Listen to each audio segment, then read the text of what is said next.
hello everybody. I would like to welcome you to our webinar organized within the TLJ 2.0 online experience. And this webinar is organized by the Basic Science Committee of ESAT. So our topic today is metabolic profiling in transplantation. My name is Katja Kotsch and my co-chair today will be Nina Pilat. We will have 3 speakers within this session, but before we start with the first speaker, I would like to encourage you to ask questions, and you can do so within the question and answer window, and you can do it anytime, but please indicate to whom this question refers to. And you can ask this question at any time, and we will moderate a question and answer session after all 3 talks have been given. So it's my pleasure to announce our first speaker, who is Ping-Chi Ho. And he is original from Taiwan, where he got his received his Master of Science. And then he went to Minnesota, where he gained his PhD at the Department of Pharmacology. He also worked as a postdoctoral fellow at Yale University. And then he moved to Switzerland, to the University of Lausanne. And here he is since 2019, since last year, employed as an associate professor. And Ping-Chi received several grants, and among these in 2018 an ERC starting grant, and also in 2019 an EMBO Young Investigator Award. I'm very happy and to announce Ping-Chi now on this talk and presentation about metabolic adaptation orchestrates tissue context dependent behavior in regulatory T cells and macrophages, and I look forward to his presentation. Thank you, Katja. So, hello everyone. I assume you probably can already see my screen. So it's my pleasure to have the chance to introduce my research with you. But I have to apologize first because I'm not the expert in transplantation. And today I will talk about, I think, a topic which is related to transplantation. And we would like to use this example to let you know that how the metabolic intervention or metabolic targeting can be exploited for manipulating immune cells' behavior in disease we would like to target.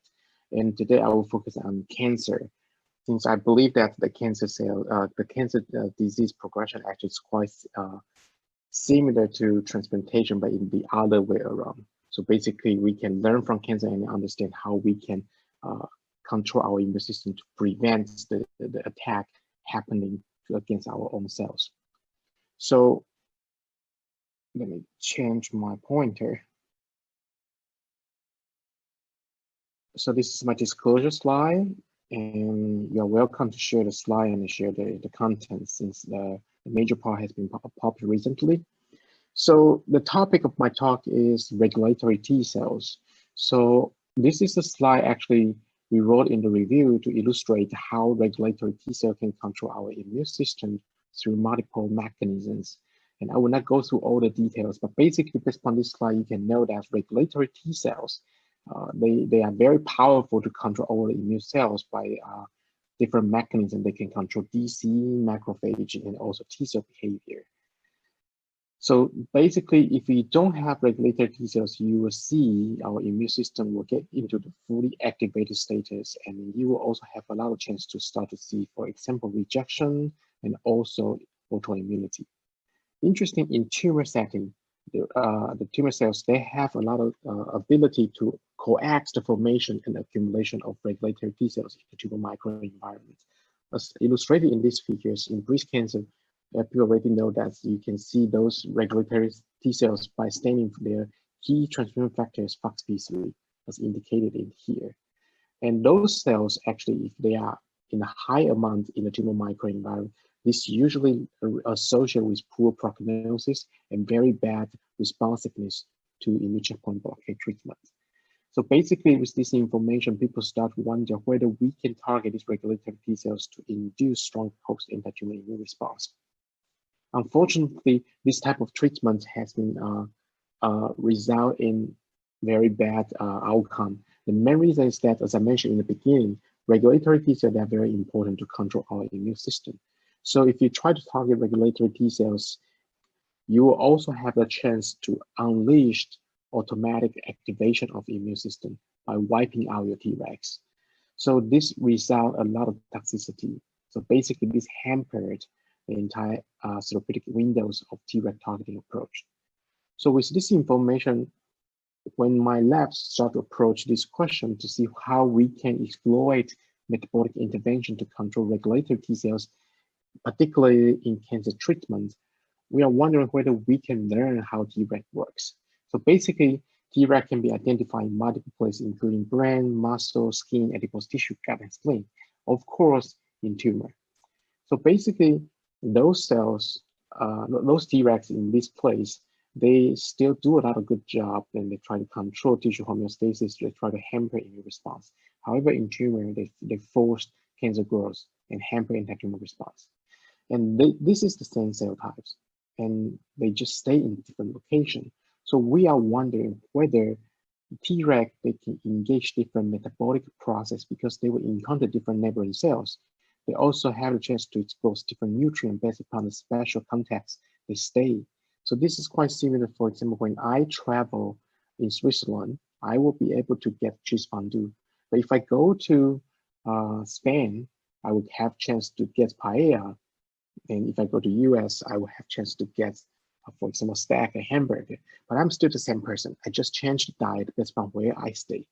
So if this is the case, maybe Treg in tumor, they will engage specific metabolic activity, which is essential for their survival because they can get those nutrients more in tumor microenvironment. So we believe this is a metabolic adaptation which may occur for regulatory T cells in tumors. And we may target this process because only a tumor intratumor Treg can use it. In this case, we can preserve the Treg activity in other place and reduce the chance we see autoimmunity or other side effect. So in order to understand whether this is the case, we reanalyzed the RNA sequencing data done by Sasha Ludensky, published in 2016 in the Immunity paper. In this study, they isolate Treg from breast cancer patients from both tumor and also PBMC. And they focus on what kind of chemokine receptor can be upregulated selectively in intratumor Treg rather than PBMC Tregs. But we reanalyze this data by focusing on the metabolic machinery which can be selectively used by intratumor Treg. As you can see here, we see basically one metabolic pathway which will be selectively increased by intratumor Treg. It is lipid metabolism, including lipid binding, lipid processing, lipid oxidation. So with this information, we further decide to check whether the lipid process has been increased by intratumor Tregs. So we analyzed a few things. The first one we did was to analyze Treg lipid abundance and also lipid uptake in non-small cell lung carcinoma patients. As you can see here, each line indicates a pair sample, the same patient, their PBMC versus their Tregs in the tumor microenvironment.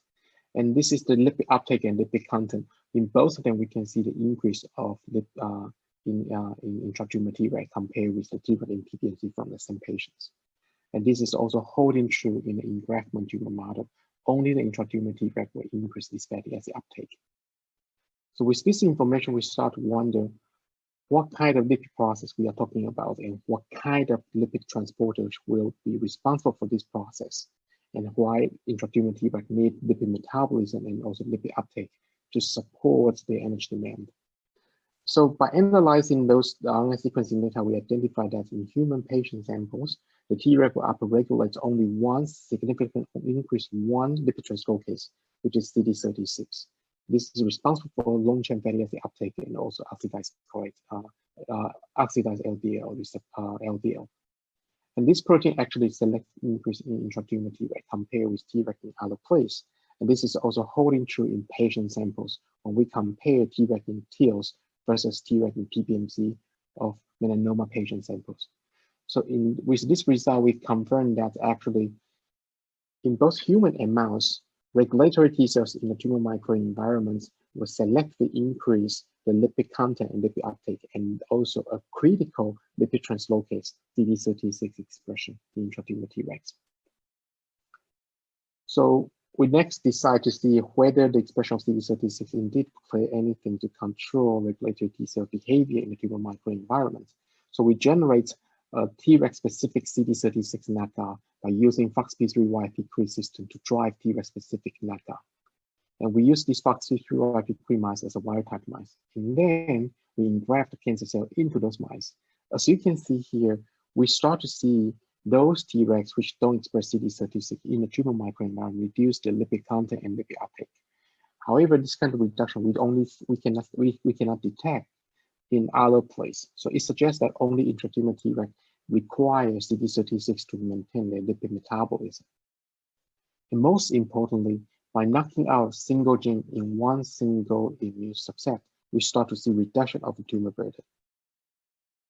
And then, in support of our original hypothesis, we start to see the reduction of regulatory T cells abundance in the tumor microenvironment by knocking out CD36 in Tregs. And this reduction is selectively in a tumor microenvironment because in the draining lymph node and spleen, we see similar abundance of Tregs between wild-type and CD36 knockout. And the CD8 versus Treg, which is a favorable ratio to suggest that actually the tumor microenvironment can have higher anti-tumor response. It's also higher in Treg-specific CD36 knockout. And those T cells actually produce higher level of anti-tumor effector cytokine, interferon gamma. So this information suggests that actually intratumor Treg needs CD36 to maintain certain suppressive activity in the tumor microenvironment. So our data suggests that without CD36, we only see reduction of Treg in tumor microenvironment, not in spleen, not in draining lymph node. It sounds like a good thing, but unfortunately, the numbers, you see similar number between wild-type and knockout in spleen and draining lymph node. Doesn't mean those Treg, they are functional if they don't express CD36. So in order to examine whether the CD36 is still important to control the suppressed activity of Tregs in other peripheral tissues, we perform a few experiments, and this is one typical experiment I want to show you. This is T cell transfer induced colitis. Basically, we can transfer naive CD4 T cells into REC1 knockout mice. In this case, T cell will start to expand, and you will see the colitis and the body weight will lose. You will see the mice will lose their body weight. And this process can be prevented by cold transfer Tregs. So no matter we transfer wild-type or CD36 knockout Treg, we already can slow down the body weight loss. And this can be further confirmed by the macroscopic analysis of the T cell the immune infiltration in the gut, including colon and small intestine. But the cold transfer system, you will preserve the morphology of those tissues and reduce the body weight loss. So it suggests that actually peripheral Treg, they don't need CD36 to do their job. Only the intratumor Treg need it. And the main reason we start to see the decline of intratumor Treg without CD36 because those Tregs, they don't express CD36 in tumor, they start to upregulate apoptosis. As you can see here, those upregulated genes increase, and the active caspase-3 staining also increase, and actin-5 staining increase. So this result suggests that those intratumor Treg, if they don't express CD36, they are dying. And the main reason they died, we spent a lot of time to explore the possibility. And finally, we found that actually mitochondria behavior might be the major reason that can contribute to the reduction of cell number in the intratumor Treg when they don't express CD36. As you can see here, this is splenic T cells from wild-type mice or CD36 knockout. So those Tregs, they have very similar mitochondrial number, as illustrated here. However, when we check the tumor infiltrating Tregs, we start to see huge difference. In wild-type, we can still see a lot of mitochondria and good crystate. However, in the CD36 deficient intratumor Treg, we see very little mitochondria, and they have very poor crystal structure. As illustrated here, this is quantification result. And the main reason, for the sake of time, I will not go through all the details, but believe me, the mitochondrial activity actually is quite important for those Tregs to survive in the tumor microenvironment. The main reason is that in the tumor microenvironment, this is a lactate-enriched condition because cancer cells, they can produce a lot of lactate by using aerobic glycolysis. And this lactate actually will be imported into every single cells, including regulatory T cells. However, regulatory T cells, they can do a good job to utilize those lactic acid. They convert lactic acid into pyruvate through the reverse lactate dehydrogenase activity. By using this mechanism, they can survive in high lactic acid enriched condition. However, if they want to do that, they have to convert their NAD into NADH. In order to sustain their survival in a lactic acid enriched condition for a long time, they also rely on electron transport chain complex 1 activity to regenerate NAD to prevent the situation that deplete the NAD pool.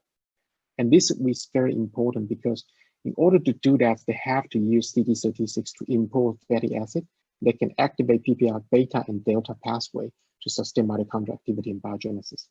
If they don't have CD36, basically they don't have this pathway activation.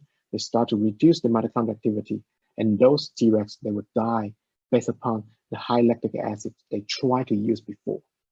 So with this information, I would like to let you know, actually, we identify indeed there's a metabolic adaptation can happen in the intratumoral Tregs, and this may also happen in other contexts with slight different version change.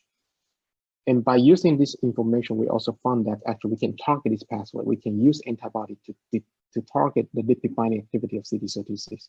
By injecting this antibody, we can already slow down tumor growth, selectively increase intratumoral Treg death, and also reduce the accumulation in tumor microenvironment only.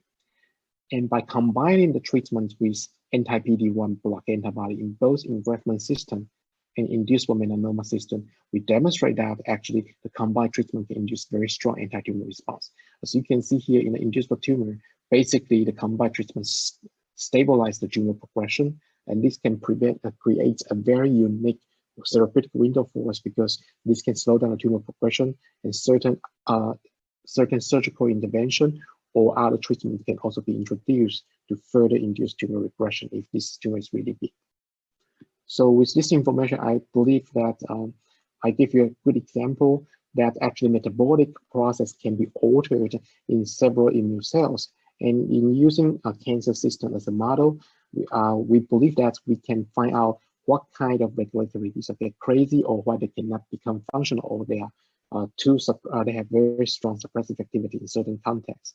And by manipulating those metabolic pathways, we may be able to create a very unique therapeutic window, which only target those crazy cells in these particular disease contexts we want to target. And I will be happy to work with my PhD student and also my technician to conduct this study, and also the most important, the collaborators and funding agencies support my lab in the past few years. Without their support, it's not possible to conduct this this study. And I'll be happy to answer your question in the end. Thank you. Thank you so much, Ping-Chi. Thanks for your really interesting talk. And for our audience, please, you can start typing in your questions now in case you might forget them till the end. It also helps us to brush through the questions in the meantime. And it's my pleasure to introduce Rikke Norgard. She completed her PhD in Aarhus University, Denmark, before she moved to New York as a postdoctoral fellow. And recently, she also obtained a doctoral degree for medical science. Rikke's main research interest lies in the area of nephrology and urology. She's doing both basics research and also clinical research. And now she also established human kidney organoids, so she can directly study renal injury in human tissue.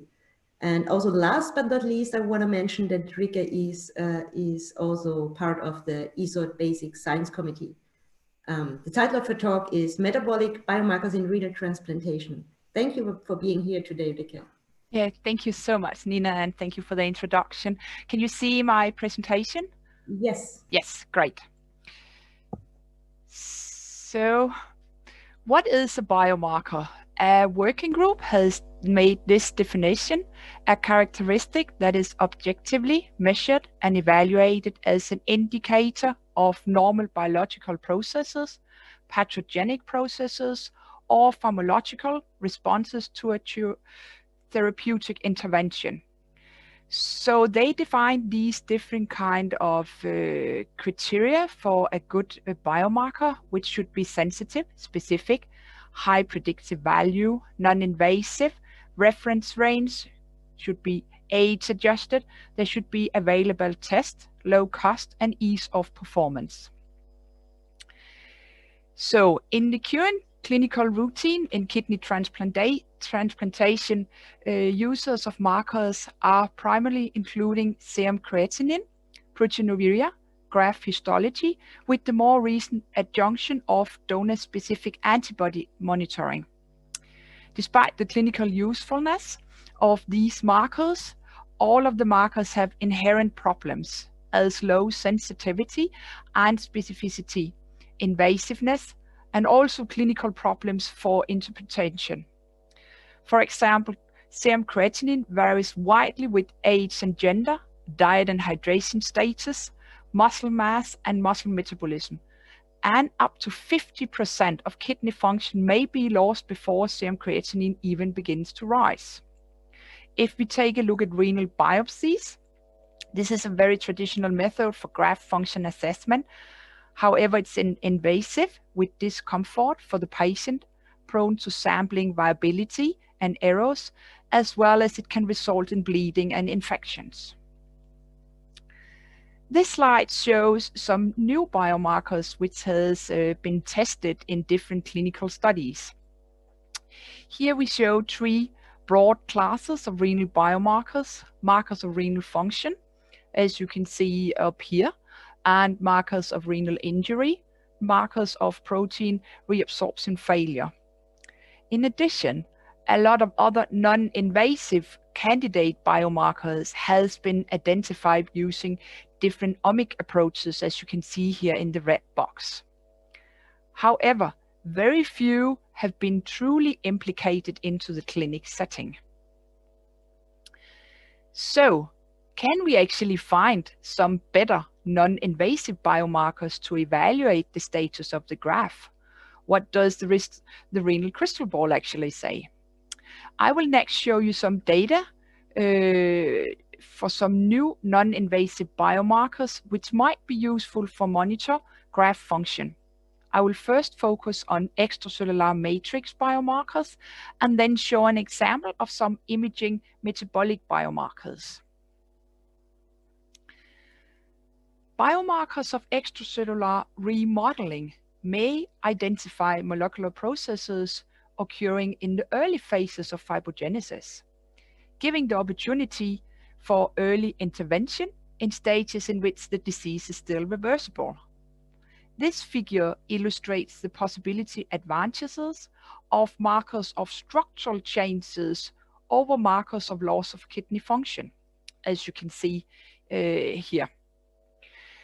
And studies have been showing that these protein fingerprint biomarkers of collagens and other extracellular matrix protein is useful as both prognostic and diagnostic biomarkers in patients with hepatic fibrosis, pulmonary fibrosis, as well as chronic kidney diseases. So, this study has been showing. This study has been conducted at University of Groningen, and here they investigated the non-invasive biomarker C3M, which reflects degradation of collagen type 3.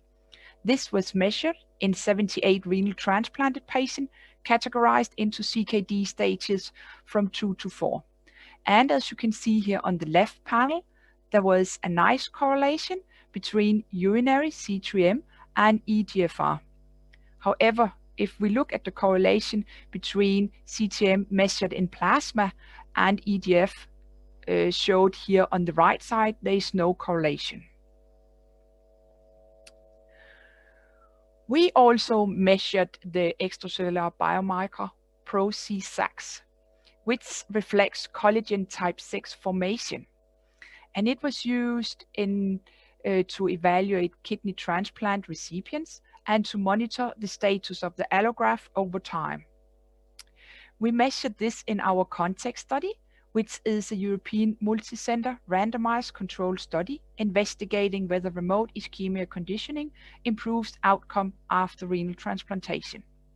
218 persons was included in this study, and down below, you can see the timeline for the sampling procedures, where we were sampling plasma and urine at baseline and 1, 5, and 3 months and 1 year after reperfusion. And we had biopsies in some of the patients at day 6. This figure shows the changes in ProC6 in both plasma and urine over time. And what you can see that ProC6 decreased markedly over time, and that the decrease was more marked if we measure ProC6 in the urine compared to the plasma. We also evaluate the prognostic value of ProC6 for delayed graft function. And if you take a look over here at the left panel, you could see the levels of plasma ProC6 in patients subjected to dialysis and no dialysis, where it was increased. 74 patients needed to undergo dialysis during the first week of transplantation, leading to delayed graft function. And we saw that plasma ProC6 was a good discriminator of patients with delayed graft function. If you take a look over here at the right side, we also have log curves showing that ProC6 was superior to creatinine with an AUC of 0.86. We also saw that ProC6 at 3 months associated nicely with future kidney function at 1 year. So these data suggest that measuring collagen type 3 degradation or collagen type 6 formation could aid in monitoring the health status in kidney transplant recipients. I will now next show you some MRI biomarkers, which we very recently have looked further into. MRI biomarkers show great potential enabling non-invasive assessment of renal structure, function, and injury in patients.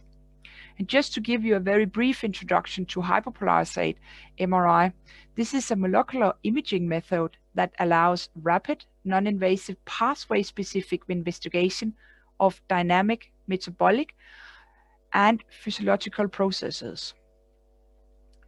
Bioprobes are hyperpolarized using this NDP hyperpolarization, and then it's transferred into the patient inside the MRI scanner, as you can see over here.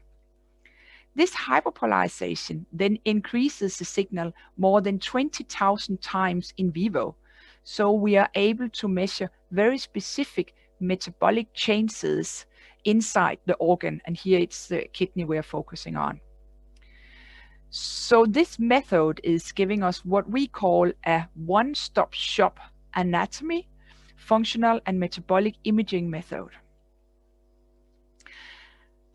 And we have used this method in order to look into fumarate activity as a metabolic imaging biomarker. Fumarate is hydrated to form malate by the enzyme fumarase, as you can see over here at the figure on the left side. In normal cells, fumarate uptake is limited within the lifetime of the hyperpolarized carbon label. However, when we look into more necrotic or injured cells where the plasma membrane permeability is compromised, there is an increased uptake of hyperpolarized fumarate and production of hyperpolarized malate. So we used this technique in rats which were subjected to ischemic reperfusion. And what you can see up here on the upper panel, you can see fumarate uptake showing a strong signal in the contralateral kidney on the left side, and a more weak signal in the kidney which has been subjected to ischemic reperfusion. Looking at the right side, you can see a strong signal of malate in the ischemic kidney, which is also showed by the graph below. We also looked into the correlation between renal injury, malate fumarate ratio, and we show very nice correlation with the biomarkers in GAL and KIM1. in the ischemic rats. We then also have done some proof of concept studies using hyperpolarized pyruvate MRI as a metabolic imaging. Pyruvate is converted to lactate, alanine, and bicarbonate in cells, and changes in these metabolites can be used as markers for the progression of injury in renal tissue. So here we used hyperpolarized pyruvate to assess graft. So in this study, we monitored the state of ex vivo perfused porcine kidneys in the context of kidney graft preservation. This figure over here shows the complicated setup, and I will not go into details about it, but I'll just show how the perfusion devices was built, and then how it was placed in a chamber wrapped in coils in the scanner bed. And this is the figure showing pyruvate and lactate signals in the kidney, and where you also can see, if you take a look at the right side, where we did region of interest segmentation of cortex and medulla, you can see below on the graph the different kind of signal from pyruvate and from lactate. And you can see we have a higher lactate signal representing by the blue line in medulla compared to the cortex, indicating that conversion of pyruvate to lactate indicates the more anaerobic metabolism. So these results highlight the potential for following disease progression or metabolic status using hyperpolarized MRI imaging biomarkers. These biomarkers can assess graft function as well as the degree and location of the damage. So the take-home message for this: is it possible to find an ideal biomarker or biomarkers for renal transplantation? I would say it's very difficult to find just one biomarker. However, it might be possible to develop a toolbox of biomarkers consisting of a combination of non-invasive biomarkers and imaging biomarkers, which can evaluate the disease progression and graft function. And in the end, I just want to thank funding and people involved in these studies. Thank you. Thank you very much, Rika. That was a really interesting talk, and I'm looking forward to the questions thereafter. Our next talk is from, and I'm really sorry if I pronounced your name wrong, Raphael Duivenvoorden. He is an nephrologist at the Department of Nephrology at Radboud University in Nijmegen in the Netherlands. He's doing clinical, he's doing clinical work and also leading a research group where he has a particular interest in innate immunity, nanomedicine, and also cardiovascular research and imaging. And today you are going to talk about trained immunity, a novel concept in transplantation. Thanks for joining us, and I'm really looking forward to your talk now. Yeah, thank you very much. And actually, you pronounced my name pretty well, so that's good. Let me just see if I can share my screen here. And yeah, it works. It works. And can you see my screen now? I can see a screen now. Excellent. So then we're all set. So thank you for the kind introduction. The topic I would like to talk about today is trained immunity. It's a novel concept, at least novel in transplantation, and it's also a very important concept in other disease areas. But I will mainly focus on transplantation today. I have no conflicts of interest to declare, and I was asked to put in this slide as well. So I guess we can go over this. So just to go a little bit back to the basics, so the immune system is classically divided into the adaptive and the innate immune system, obviously, and we know that the innate immune system response is rather quick, but also rather non-specific. And the adaptive immune system has a much more specific immune response to specific antigens, and they have a long-lasting memory. Now, for a long time, it was assumed that the immunologic memory was an exclusive trait of the adaptive immune system, but over the past few years, we have learned that this concept is challenged, and that we also have something called trained immunity in the innate immune system. And trained immunity is a kind of a memory response of innate immune cells. So how does this work? Well, if you have an innate immune cell, let's say a monocyte or macrophage, and this monocyte encounters a stimulus, maybe a pathogen, for example, then if in an untrained condition, the first response to the stimulus or pathogen would be the same as to the second response. It's important to know that in quiescent myeloid cells, most of the pro-inflammatory gene loci are in repressed configuration, and this hinders the access of transcriptional machinery to the regulations driving processes of inflammatory factors. And obviously the transcription of these inflammatory molecules is very complex. There are a lot of them, and also they need to be tightly regulated to have a proper immune response, and not to be either on the one side too weak, or on the other side too much inflammation causing damage to the host. So in an untrained situation, the pro-inflammatory gene loci remain in repressed configuration, and the first stimulus, the response to the first stimulus is the same as the response to the second stimulus, which is depicted here.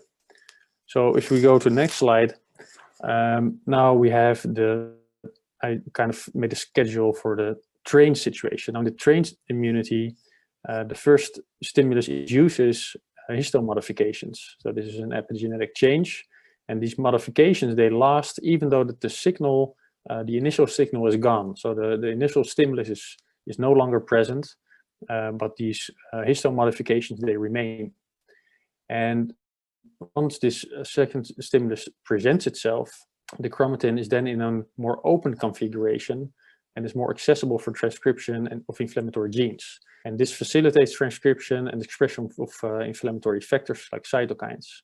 For example, what we classically measure is IL-6, IL-1 beta, and TNF. Two key epigenetic marks accompany trained immunity. It's histone 3 lysine 4 trimethylation marks at the promoters, and histone 3 lysine 27 acetylation at distal enhancers. And that in itself has a very interesting and complex regulatory machinery. And it is complex and also partly understood, and a lot of the regulations are being uncovered and revealed as we speak, basically. But there's also a lot that we already do know, and the mechanisms that underline the induction and maintenance and regulation of trained immunity are really relying on a complex interplay between metabolic pathways and the epigenetic machinery of the cell.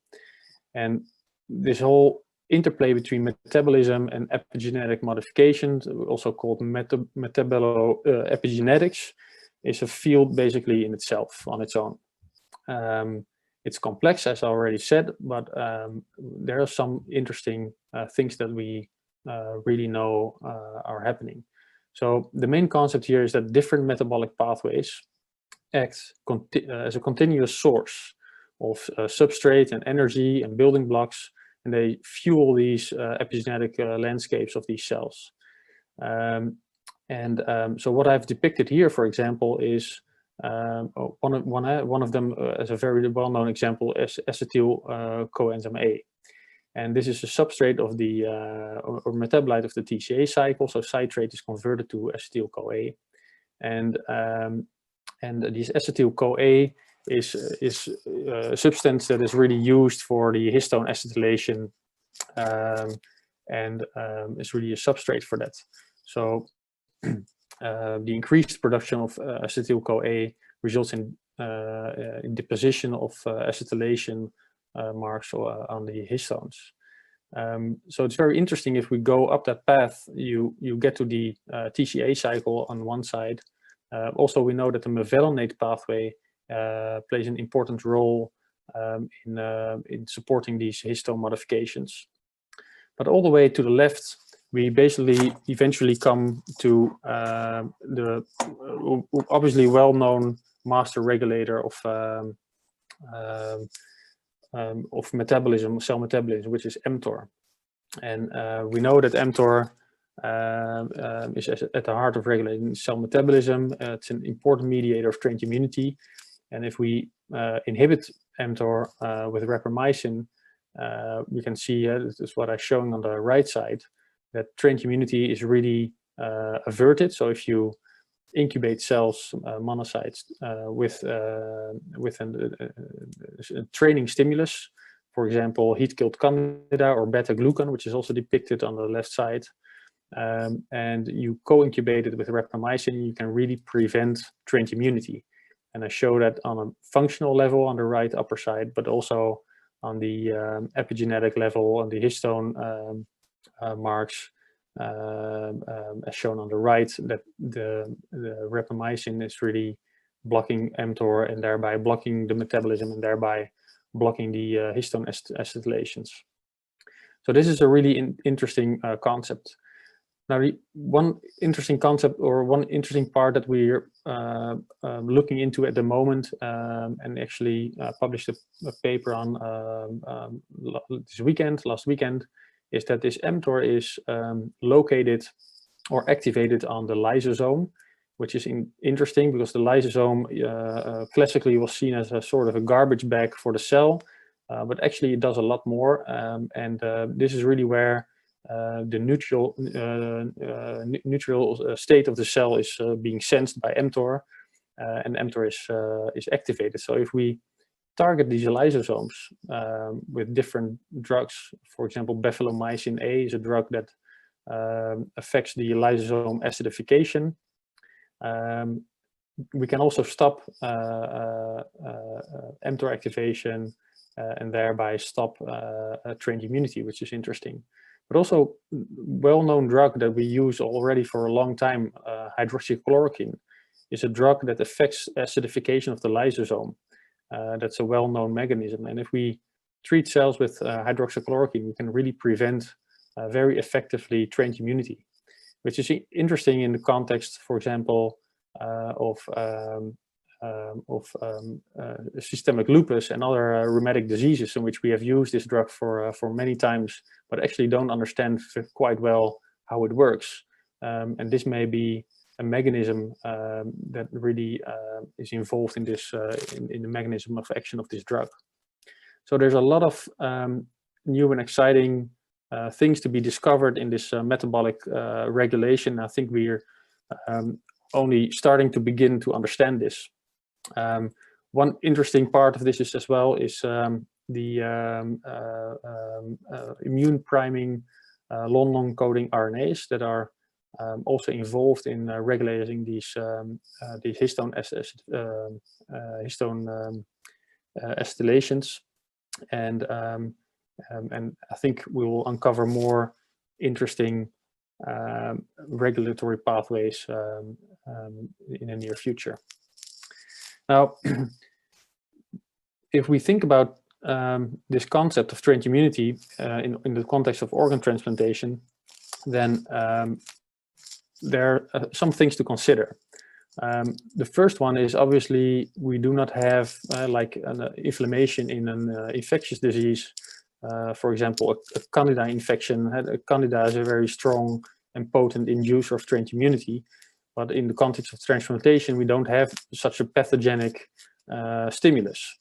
So how would strange immunity be induced in the context of transplantation?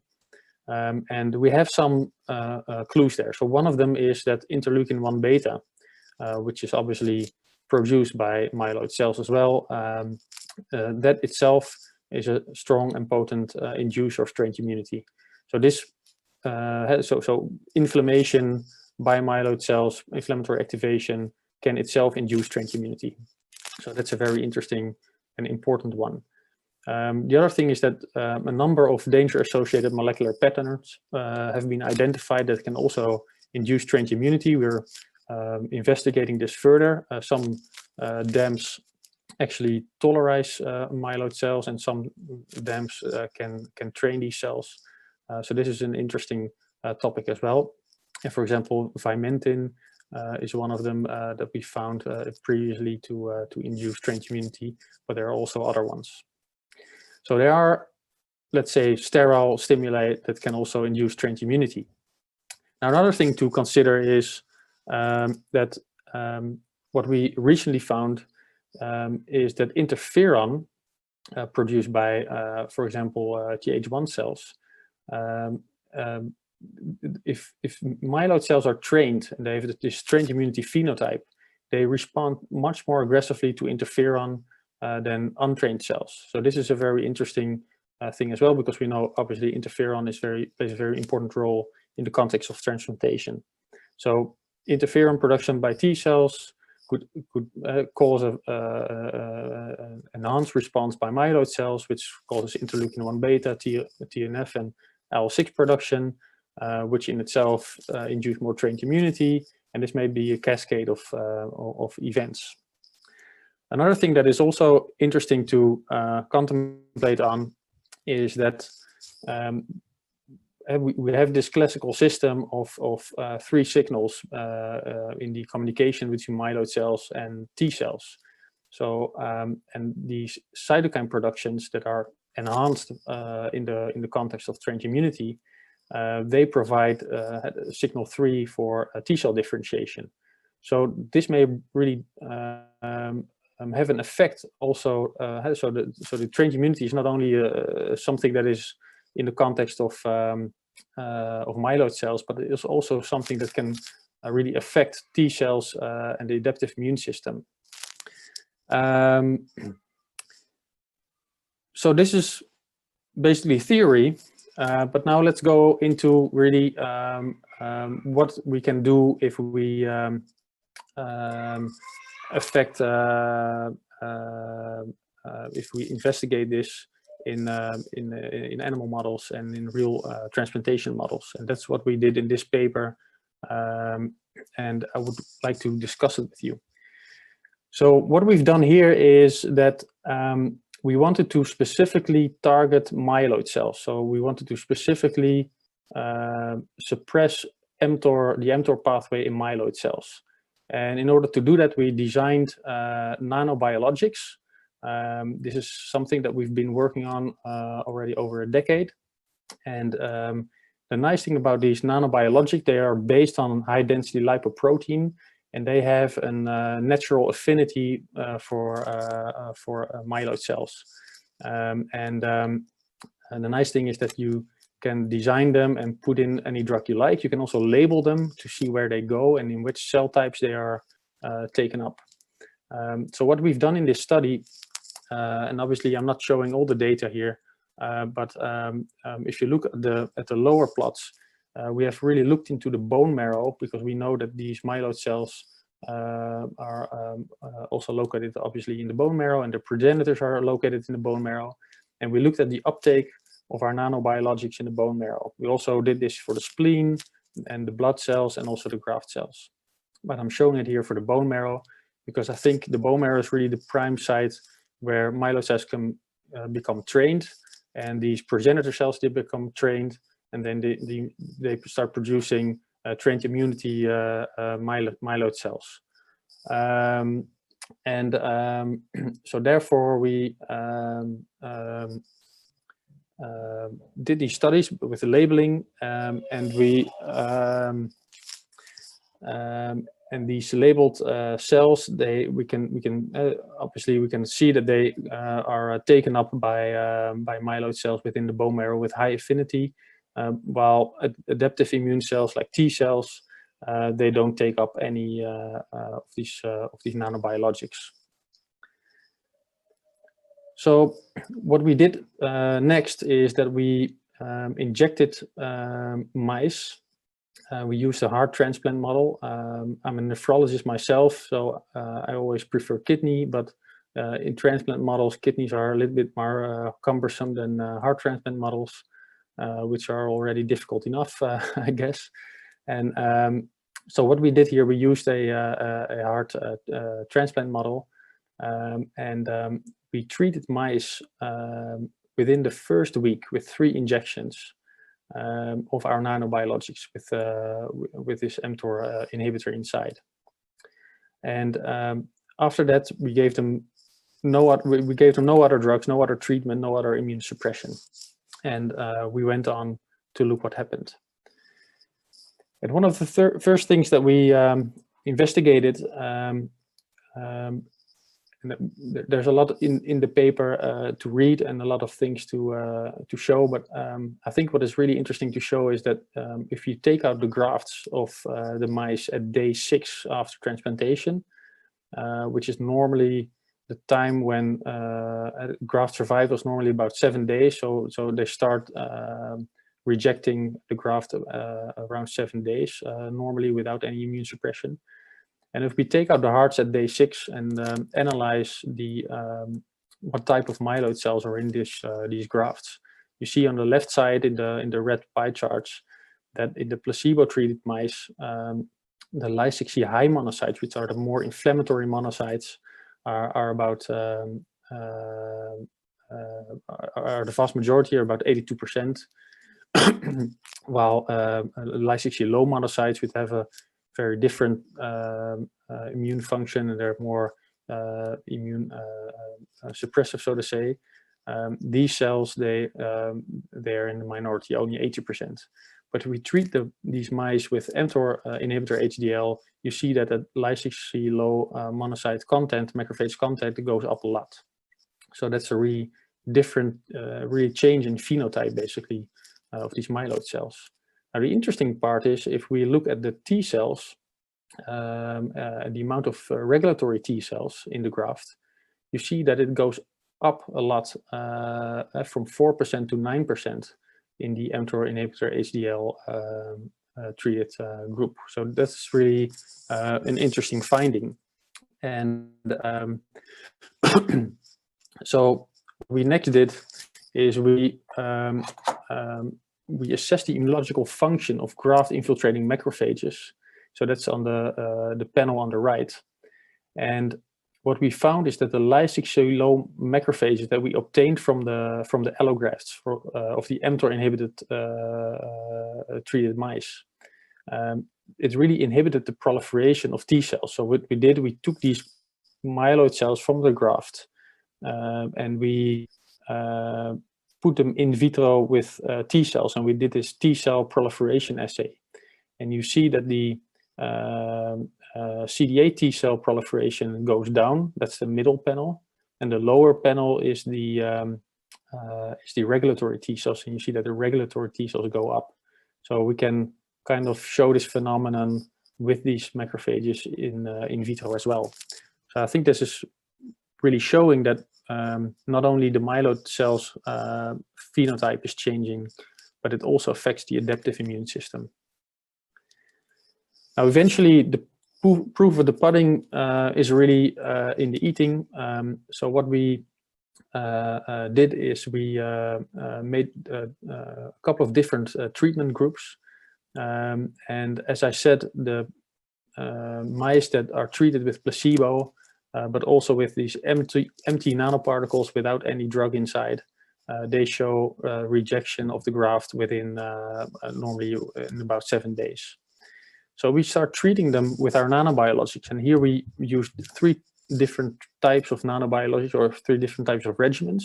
So the first is in black, is the mTOR inhibitor HDL that I showed before, and the other one is the is a TREF6 CD40 inhibitor incorporated in HDL. So CD40, obviously, we all know that it's a receptor on the myeloid cells on the outside, and on the cytoplasmatic tail, there's TREF6 that provides signaling to NF-kappa beta.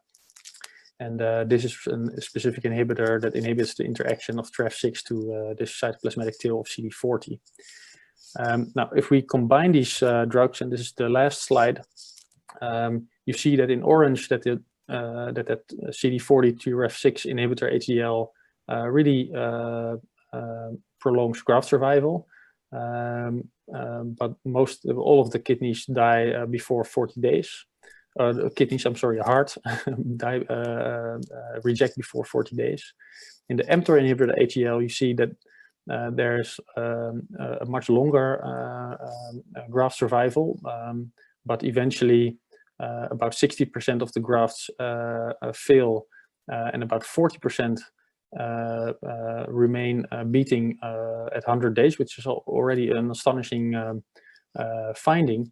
But then if we combine the mTOR inhibitor HDL and the CD40 TREF6 inhibitor HDL nanobiologics, then we see in most of the grafts remain beating even at 100 days. So it's about more than 70-75% that remains beating. So basically we blocked signal 2, and we also inhibited transimmunity and blocked the cytokine response, which really affects, I think, both the adaptive and the innate immune response, and provides indefinite graft survival or 100-day graft survival in these mice, which is an extraordinary finding. So these are very exciting results. Obviously, these are results that we obtained in mice, and some questions arise whether how would this be in the human situation? So, for example, I treat kidney transplant patients daily, and but these kidney transplant patients are obviously different than the mice that we used. So, Raphael, yeah. Raphael, sorry, I have to interrupt you because you're over the time meanwhile, and we would also like to have a little bit time for some questions. Excellent. It was my last slide anyway. So okay, great, excellent. Okay, good. Okay, thank you very much. And I thank all the speakers for the excellent presentations. So we are a little bit over the time, but I hope we can manage to have 1-2 questions. And one question is directly to Rilke. It's from Maria Kaiser.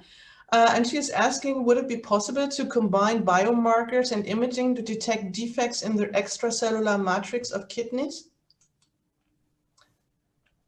Rilke, do you want to address this question? So, can you hear me?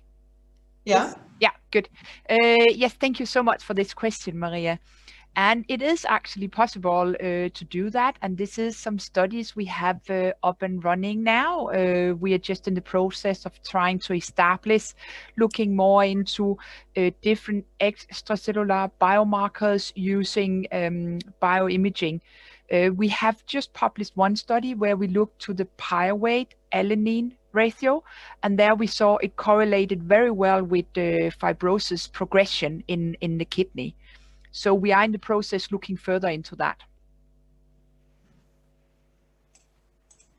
Okay, thank you. So, Rilke, are there other questions from the audience or from people who are listening? So you can type in it quickly. Otherwise, I would like to address a question to Ping Chi. So you have nicely shown the interaction between CD36 expression and Tregs, and how a deletion of CD36, sorry, deletes more or less or affects Tregs in the tumor and their function. However, when we switch into transplantation, we definitely have the other way around. So we are pretty much interested in having Tregs and having tolerance. So do you have any idea how maybe the modulation of CD36 could be beneficial in transplantation? So I screened a little bit the literature, and what I found that this marker has been described in the context of hematopoietic transplantation, but not in the context of solid organ transplantation. That's a very interesting question, but I believe that in the tumor microenvironment we noticed that actually tumors secrete particular lipid to induce CD36 expression in Tregs.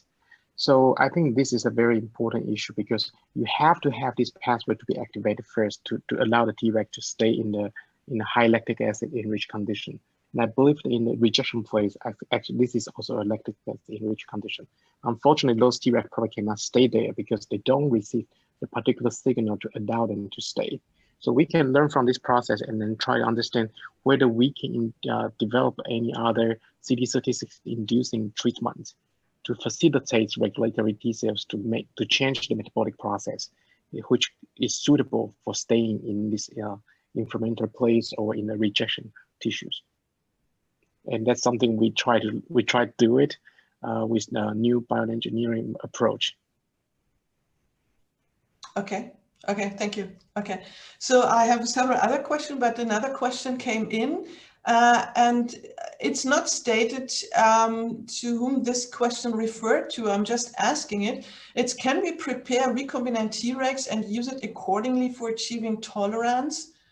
I'm not quite sure. Maybe either Ping-Chi or maybe Raphael would like to address this question. Ping-Chi, do you have an idea? So I think there are, for the Treg transfer, people try to do it, but the problem is that the stability of Treg is not that high. So we have to really improve this one. This is first issue. So how can we generate sufficient enough Treg that targets that, or they can induce tolerance by recognizing particular self-antigen to achieve that. This is something we have to do. And there's one new advance has been developed recently, which may achieve that. This is like CAR Treg. So they can generate chimeric antigen receptor T cells, chimeric antigen receptor T cell receptors in Tregs from the same patient before, for example, autoimmunity or organ transplantation.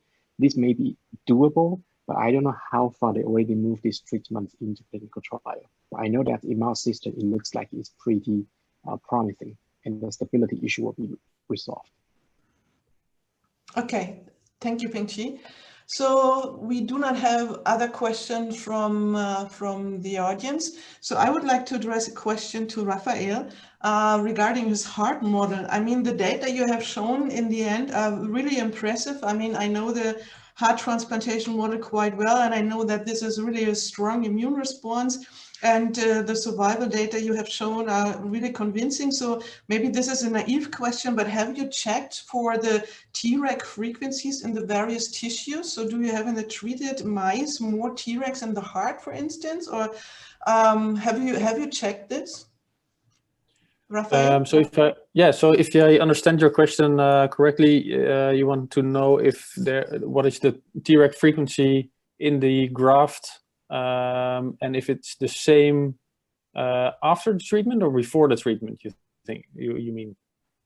After the treatment in comparison to the control. I mean, you have a very significant survival without any additional treatment or immunosuppression. So only by the protocol you have chosen. So have you really checked, apart from the graft survival, whether you have more Tregs in the heart or do you have more in the spleen, for instance? So yes, so we did do that, and so that's the panel that I showed with the pie charts. So in the blue pie charts, it went up from 4% to 19% or 18%. So we really see not only the anti-inflammatory myeloid cells going up, so the Lysically low monocytes, but also the Tregs going up in these grafts. And what is interesting, which is what is also in the paper, but what I didn't show, is that if you if you have these models with this diphtherin toxin to really get rid of certain lineages, and what we showed with these experiments is that if you get rid of the monocytes, you also get rid of this protective effect. So the treatment is really specific to these monocytes, and is really driven by these monocytes. And if you get rid of these monocytes, your protective effect is also gone. So these, because obviously we could give these mTOR nanobiologics, and potentially they could work through other mechanisms, but we really showed this. Yeah. Okay, thank you, Raphael. So I'm looking at the clock. Unfortunately, we are a little bit late, so therefore I have to thank all the speakers. I'm very grateful and thankful for your contribution and your interesting presentations. And I look forward meeting you in person once, maybe next year, and face to face. And I would then hand over for last announcement to Nina.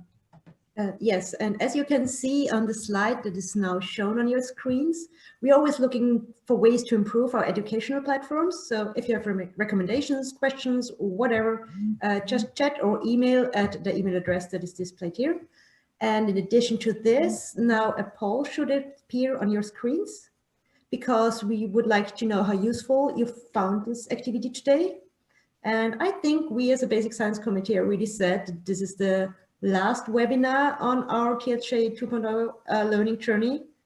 But we really like to see you all in person next year or the year thereafter, whenever it is allowed again. Yeah. So also for me, thanks for all the speakers. I would have lots of more questions, but unfortunately we only have limited time here. Yes. Katja, any last words? No, I have said anything. So thanks again for contributing, and stay healthy in these times, and take care. Bye-bye. Bye-bye. Thanks, everybody. Bye-bye.